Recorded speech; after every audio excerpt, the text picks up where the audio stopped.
Welcome to the Science of Social Media, a podcast brought to you by Buffer, where each and every week we chat with some of the very best in social media marketing from brands in every industry. My name is Haley, and I'm so excited to be your host today. In this episode, I chat with NASA's social media manager, John Yembrick, about how NASA does and thinks about social media. I really like to think of it as, like my mantra when I go into every day is, how do I take this content and make people care about it? I think, and I truly believe that NASA has something for everybody. Without further ado, let's get things started with John. Thank you so much for joining us, John. Hey, no problem, Haley. Great to be here. I want to start by going in a little bit more detail about your story. I know you have a particularly interesting story. Specifically, you left a director position at NASA to lead social media efforts. Can you tell me how you got started in social and what led you to make that big shift in your career? Sure. Well, I started off, when I started at NASA, I worked for the Space Operations Mission Directorate, which did public affairs and pretty much worked with news organizations primarily. And that's pretty much just what government communicators did before social media. You wrote news releases, you did call outs, that sort of thing. And I did that for the space shuttle and the space station and really, really enjoyed it. But one day, out of the Jet Propulsion Laboratory, they decided for their Mars Phoenix lander to do something, use a platform called Twitter at the time. This was back in 2008. And they had a account, the Mars Phoenix lander account.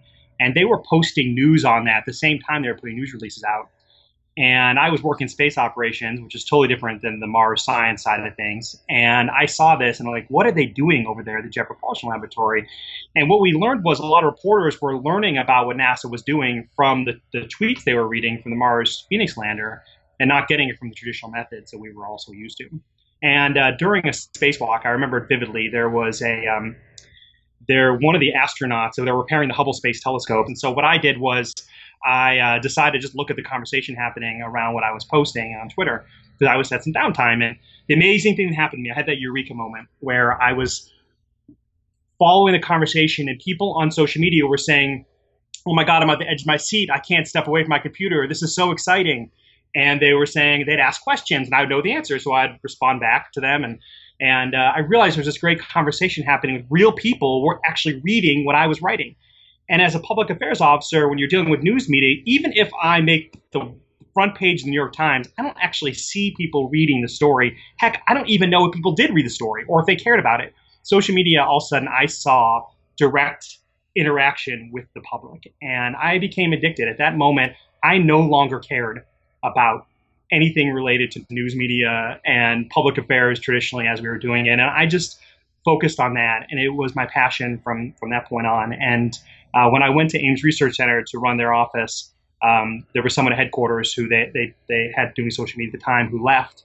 And then when that position opened up, they asked me to leave this director position and to manage social media, knowing that I'm one of the ones who was the primary founders of it because I was so active on it, but also my passion for it. And so it was a no-brainer for me because I honestly think, Haley, that social media, maybe not in its current form, but where it's evolving in technology is changing the whole landscape of communication, how we communicate as a species, and to be on the forefront of that with an organization like NASA is very exciting. That's amazing. What an incredible journey. So how big is the team of people at NASA that works on social media? Yeah, it's well over 100 people, close to 200 people probably across the agency. It's hard to give you an exact number, and I'll tell you why. Because social media, we have over 500 social media accounts at NASA.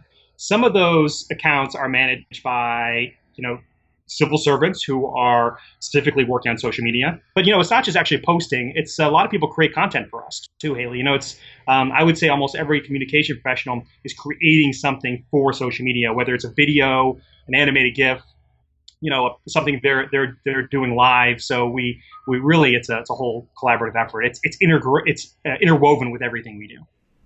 Yeah, that makes complete sense. And so how do you decide, since there's so many things going on, for that particular flagship at NASA on Twitter, what gets posted there? Is there, are there specific guidelines there as well? Are you trying to promote something in particular that's going on, whatever is most interesting, I guess? We try to cover paint in broad strokes and bold colors sort of thing when you're talking about the flagship accounts. We don't delve down to the details of what's happening with this experiment on space station. That's the space station accounts can do that. What we talk about is the overall research happening and how it impacts people down here on Earth. I really like to think of it as, my mantra when I go into every day is, how do I take this content and make people care about it? I think, and I truly believe that NASA has something for everybody. And so we really try to break things down so everybody can understand and make it relatable. And to do that, we try to connect to an audience. And we do that by finding influencers and engaging with them, or joining, trending hashtags, that sort of thing. So if we can get NASA in front of people, that's powerful. We've engaged with Justin Bieber, we've engaged with One Direction, and while people laugh, I love reading the posts when we do that sort of thing. People laugh at us, like, "Hey NASA, what are you doing? I thought you were a serious space agency." We're bringing new people in the fold, and one key demographic for us is young girls, and if we can get young girls interested in engineering, math, science, and technology that weren't before, just because they're now following NASA because of One Direction, then I feel like we've done our jobs. That is amazing. And are there any particular social channels that you're trying to find those young girls on right now? Is Snapchat or Instagram potentially more helpful there? We're very, very careful when we join new channels. We don't just jump on the latest thing as it comes up. There has to be an audience there that we're interested in. And so Snapchat, which you mentioned, we're now on Snapchat. We have a verified account there, and we love it. It's very different than everything that I've ever been used to in the way we communicate and how you frame things. You do it in a much more playful way. The interesting thing that happened to me recently is a friend of mine's daughter said, she said, "Oh my gosh, it's really great this astronaut returned from a year in space." And I looked at her like, "Oh, how did you know that?" She's like, "Oh, Snapchat. Your guys on Snapchat's great." And it's just really, it's anecdotal, but it's like real evidence. This teenage girl all of a sudden was following what NASA was doing, who wouldn't otherwise. That's amazing. Well, I mean, there is really content for everyone at NASA. And so you mentioned that you were when you started, it was kind of more media releases and connecting with the media that way. What was the process to start getting, say, a picture of Saturn? Because you have some really stunning photos that you share on all the NASA accounts. So how does it go from a telescope or however that photo is grabbed to a social update? Is there an approval process? Yeah, no one reviews anything I write. I could put something out on NASA right now and no one will look at it except me. And that's a lot of power. And you can make mistakes sometimes. We reach, there's 20 million people across all of our main flagship channels. We reach over 15 million people. It's pretty amazing. But what we do is we take pre-vetted content. So you mentioned Saturn. The Cassini spacecraft is taking pictures of Saturn, its rings, and its moons. When it sends a photo down, it goes through a process, and usually takes several days, so you see it online. That photo gets processed, and this work is being done at the Jet Propulsion Laboratory. Then they'll have a feature story on the science about what this image is, what it means. Maybe there's some new discovery that came out, and so communication professionals often write it. It's reviewed by scientists, and then gets posted to NASA.gov. And at that point, I'm free to do with what I want. And if I don't like the way it's written, I'll rephrase it. If I really don't like the way it's written, we'll do a Tumblr blog, and we'll make it more accessible and understandable. And we won't link to the feature. We'll link people back to Tumblr, something that we write. So that's kind of how the process works. We don't make up stuff. We're very careful on words we use, to use words that, I don't want to be wrong. We are a scientific organization, and people expect us to be accurate. And there's this NASA brand that is behind what we do. So we really, I take a lot of pride and responsibility in that. So there's a few times we make mistakes, but I'll tell you, if there is a misplaced semicolon in a post, I delete it or correct it as fast as possible. NASA should look near flawless online. That's our philosophy, anyways. Very impressive. I love how so many people at NASA are empowered to use social media. And so from that stance, is it more frequent for you to post things live as you're thinking about them? Do you schedule in advance? Is there some planning that happens? I'd be really curious to know more about that process. I can't speak for all the different accounts and how they manage, but I can tell you on the flagship NASA accounts, we very seldom schedule things, and there's a reason for that, right? If something goes wrong, it posts and the image doesn't go right, or there's a spelling error in it, or who knows, or let's say there's a tragedy happening around the world. Do we really want to be posting something on social media? NASA goes, "Hey, check out this new cool picture or this new fun game," when there might have been something happen that's dominating the news. You don't want NASA to look like they're tone deaf. So we when you see posts on weekends, and you do every weekend, one of us is working. We have at headquarters a team of 4 people right now, and we take turns. Like I'll say, hey, I have Saturday, and my colleague Chase will say, I have Sunday, and that's how we do it. We monitor not just our posts going out, but we also monitor the news that day. Make sure that everything that we're posting makes sense for that day. And so, it's we're very careful. And again, when you're posting to social media, a news release goes through 100 people look at it, and no one, the only people who review our stuff on social media is just our small team, and we do it really for accuracy. But it doesn't mean you don't make mistakes. I posted. Haley, I posted something earlier this year, a photo that came down from Scott Kelly on the space station. And I looked at it, and I was in a hurry, and I posted it, and I said it was a picture of Earth, and there was a bright orb in the sky, and I said Earth and the sun, the sun glistening off the Earth or something like that. And within 30 minutes later, there's a story on Mashable how NASA confuses the moon and the sun. That was the moon, not the sun. And so it's pretty embarrassing. And so quickly, I deleted it and put a correction up. And everything was okay. And I think people understand mistakes are made on social media. Absolutely. If just on your end, it's happening on such a larger scale. You must get immediate feedback when you send things out. Yeah. In fact, there was a spelling error on a post today, and it didn't take long. I mean, sometimes you read your own stuff and you don't see errors, and that's the downside. That's why we try to have our team review stuff. But even then, we just missed it. It was just you didn't notice it at first glance, and we deleted it and reposted it quickly because you realize it because the comments coming in. Comments like, "Hey NASA, can't you spell?" Hey NASA, I'm smarter than you. I know how to spell that word. And so people like to call us out when we make mistakes. But we try to make those as few as possible. Definitely. And so what social networks are you most focused on a broad range? I know you mentioned that you're getting into Snapchat, hoping to target younger women getting into space. But on a broad scale, I know that you have between 14 and 18 million followers on Twitter, Instagram, and Facebook. Are those the main 3 for you? Are there other networks that are a little bit better? When you say the main thing, it's really hard to answer that because, we have some stuff that plays better on different platforms. If you're talking about if it's just visual aspect of it, some great photo that comes from Hubble of a distant galaxy, that might play really, really well on Instagram, and that might play well. Sometimes we have sound. We have sounds that come in, and we put that up on SoundCloud, and then there's a Twitter card that autoplay sounds on for SoundCloud. So it depends on what it is, and there's not really a favorite or something we're focused on. Our goal is to frame the content as well as possible for each of the platforms. And I'm really liking Snapchat right now because it's new and I'm learning something. And it's, as a communication professional, there's 2 things that I think you love, or I know that I love. It's the fact of having powerful content. There's nothing better for any communication person to have the good content to share. And I have that every day, a plethora of it. And the second thing is learning new things, staying sharp in your field. And, I was stale for years doing the same thing, churning out news releases. Every day I learn something new. The platforms are constantly evolving. They're trying to adapt, and there's new platforms out there that we're looking at. So I'll tell you personally, I'm really excited about Snapchat, Instagram stories right now, because it's a new way to frame our content. That's amazing. I did not know that you had SoundCloud for sounds. I think I'm going to have to go and listen now, give a listen to some space sounds. A story there, if you're interested. They have, I was actually at a shuttle launch, and a reporter walked back from the launch playing the sound of the shuttle launching, the rumble sound. And I said, hey, I want that as a ringtone.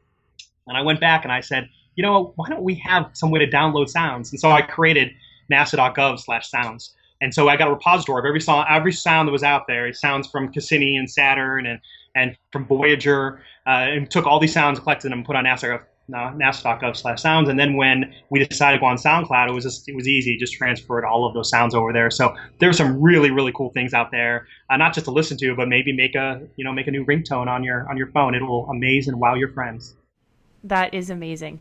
So it sounds like connecting with people and having really interesting content is very important at NASA. That's so fascinating and a really great content strategy.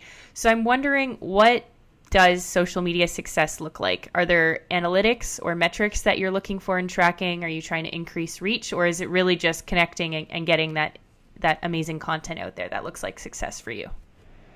Like I mentioned earlier, the reaching the widest audience possible is the ultimate goal in everything we do. The more people that know about what we're doing, the better we're doing. We're not trying to sell anything we're not trying to sell a product. Some people are out there, we're not trying to get in your pocketbook and to take your money. We're trying to sell inspiration. I know that sounds kind of corny. And if I can do that, if I can get that in front of as many people as possible, I think that's powerful for NASA. So when we're looking at stats, we're looking at analytics. It's really hard in social media, I think. We often look at reach. That is a big one for us. But those numbers only mean something comparatively to me because, our content's so diverse. I might post something on with some great image and it does really well just because that image. Is that really success? Or am I really teaching is anyone learning anything from something? So, it's really hard to gauge success on social media, I think. But one thing that the one statistic that I really look at every day on every single post is shares. If someone is sharing your information with someone else, not only is it reaching more people and reaching people who may not already be following NASA or even know NASA's on social media, but it shows they liked it so much. They were so connected with the content that they took that extra step and shared it with their friends and followers. So that's the one thing I look at, like, wow, we did something right. This post got 10,000 retweets. Something was right about this. But also, we're also doing a lot of live things now, more and more live activity, Facebook Live. We do Reddit AMAs, we do tweet chats. We're constantly looking at live events. And that is something that we also want to get as many numbers on as well. And I will tell you, we did a launch for the first time on Facebook Live. And it's safe to say it was one of the most viewed launches, at least on digitally, that we've had in a long, long time, maybe ever. Just because the fact it was available to people, it was accessible. People saw it on top of their Facebook feed. And they're like, hey, why not? I'll watch a launch right now. And so that's the kind of thing we're looking to do, and just to reach more people. So I'd be really curious to know what you think the future of social looks like for NASA. Well, it's interesting because NASA is a big ship, and making it turn takes a lot of effort and work. And all these years I've been doing social media at NASA, change has been slow. You can't just all of a sudden hire new people and say, let's get a team of people now doing NASA Snapchat like some other organizations can do. It doesn't really work that way. We have to take existing employees and teach them how to do something they've never done before.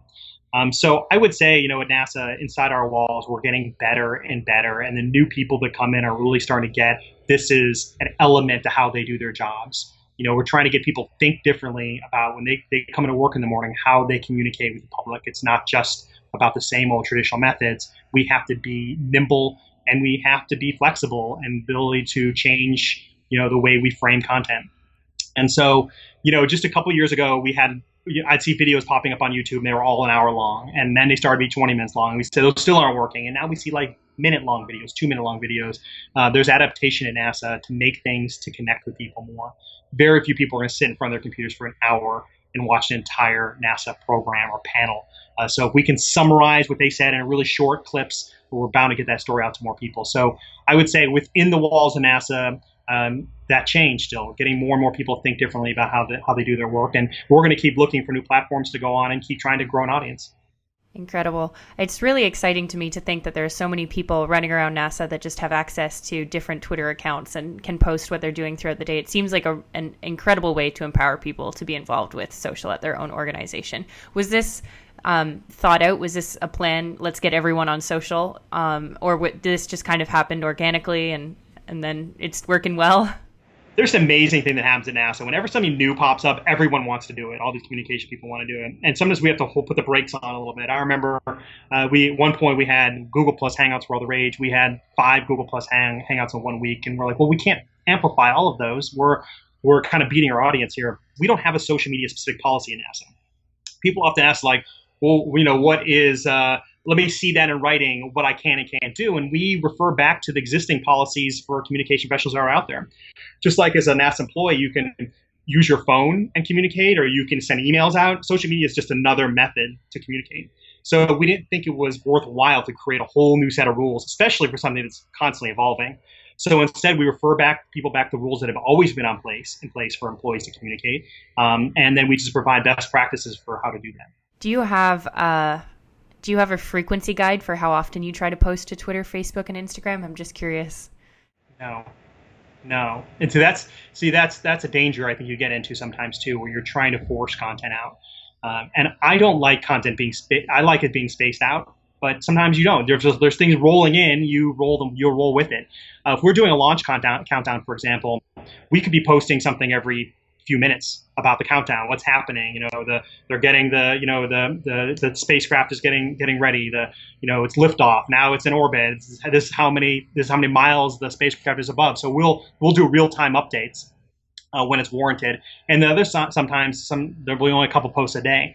We really don't try to dictate that sort of thing. I think that's dangerous when you do that, because then you're searching for content that may not be compelling. I think everything that we post, we try our best to make it compelling. If you see stuff that isn't, we still are a government agency, so we still have to report news. If there's something that is newsworthy at NASA, we don't ignore it and say, "Oh, people aren't going to care about that." It is still our obligation to put it out there, but we don't care about the frequency of things. I will tell you, I pretty much manage NASA Instagram single-handedly, and I try to do one a day. I try to do one because there are many, many great photos a day. I try to look for the best one, and when you look at it, they're all new. Like today, I took an artist rendering of Venus, because this new data showing that Venus potentially could have been habitable 2 billion years ago, and so they showed like how water would have pooled under the surface, and I thought that was cool, and I put it out. It's really that simple. Very, very cool. I love how throughout talking to you, I mean, I was already a huge fan of the NASA social media accounts. It's really cool to see that despite being an enormous agency, it feels like you're not doing all the traditional marketing practices. You didn't put out a social media guideline. You're not scheduling anything. There aren't frequency guides. You're really just keeping it organic and with this small team of people. And that is not traditional and super, super fascinating to see coming from NASA. And don't overthink it. I think there's some of that. You're also, it comes across as stale when you do. There's real people behind the NASA accounts. There's no committee deciding what goes out and where it goes out. There's me and my colleagues are huge uber space geeks. We love this stuff. And so when you're seeing something come on NASA, it's done with a little bit of love in every single post. And it sounds silly. I know it sounds a little maudlin, but there's truth to it. This isn't done by committee. This isn't done by a group of bureaucrats just, that are paid to do it and want to go home at the end of the day. These are people who are really passionate about space exploration. And so this job is really rewarding because of that. I'd love to wrap up with, if you have 3 quick takeaways, maybe the biggest social media marketing lessons you've learned in your career to share with everyone. I think that, one of the things that has worked really well for NASA is being relevant. I think that, I see a lot of brands on social media and I have trouble following them because they're so obviously touting just their products, what's new in their product. They're missing an opportunity, in my view, to be part of a larger conversation, because ultimately that's what social media is. And you have to look for those conversations. Sometimes they're trending topics, but not always. Sometimes they're small little niche topics happening on social media. And I think we've done a really, really good job. And the lesson that I think that I've learned that we continue to do is constantly try to mine those conversations and find a way for NASA to be part of it. We don't push it. We don't try to squeeze a square into a round hole, but we do try to, when it makes sense, to have NASA involved with it. When Leonard Nimoy passed away last year, I got an alert and I put out something instantly. I just wrote, I'm a huge Star Trek fan, and I instantly wrote, Star Trek inspired all of us at NASA, a lot of us at NASA, and that post did very, very well. And that's kind of the appropriate thing for NASA to be involved with. When it's a holiday, we post, we'll post a photo. If it's 4th of July, we'll post an awesome image of some galaxy that looks like fireworks or something. So we're constantly trying to be part of conversations. Sometimes it's silly. There was International Cat Day a couple days ago. And so what we did was we posted this Cat's Eye Nebula photo, and it did really well. And people will see NASA, they'll look at that conversation, they'll see NASA like, hey, I didn't know NASA was on Twitter. I'm going to start following them. And so that's how you really grow an audience over time. We have, almost 18 million. I think we have actually over 18 million followers now on Twitter. And that didn't happen by accident. It happened from a lot of work over many years of doing things like joining conversations that are existing and going and proactively trying to reach new audiences. Well, thank you so much, John. That's all the questions I had today. Is there anything else that you wanted to add or anything I didn't cover? I do want to just I want to mention, the NASA Social program. It is something very unique. And I see a lot of other marketers and brands don't do this, or if they do something like it may or may not be successful. We've been doing since 2009.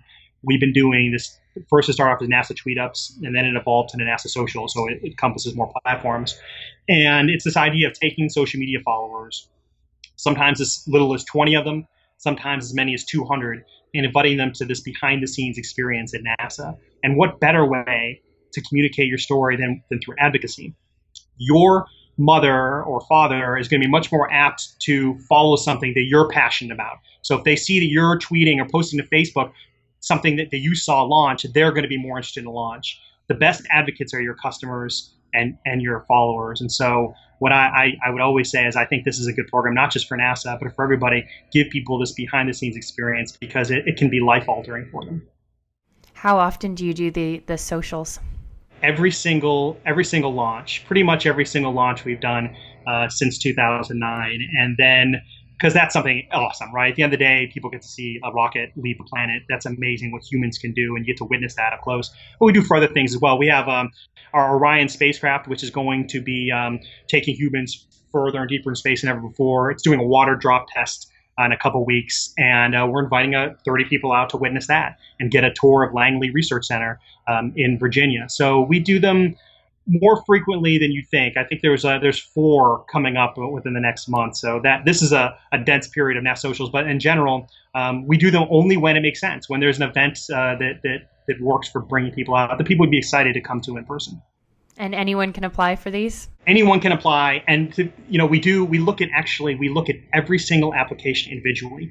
So we ask for your accounts and a brief essay, so to speak. And we read all these things and we look at them. And the criteria we use is that you're active on social media. Maybe you reach a new audience. We look at all of this and we try to have a really diverse group of people come out.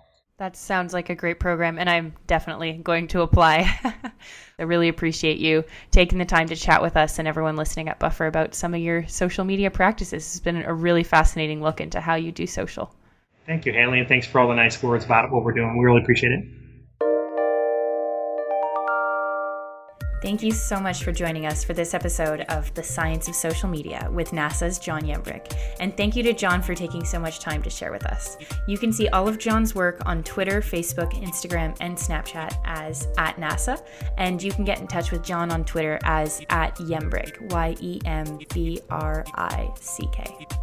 We're really grateful to have you listening along with us. If you'd like to hear more episodes like this, you can find The Science of Social Media on iTunes, SoundCloud, Google Play, and Stitcher, where you can browse our complete archive and check out new episodes every Monday.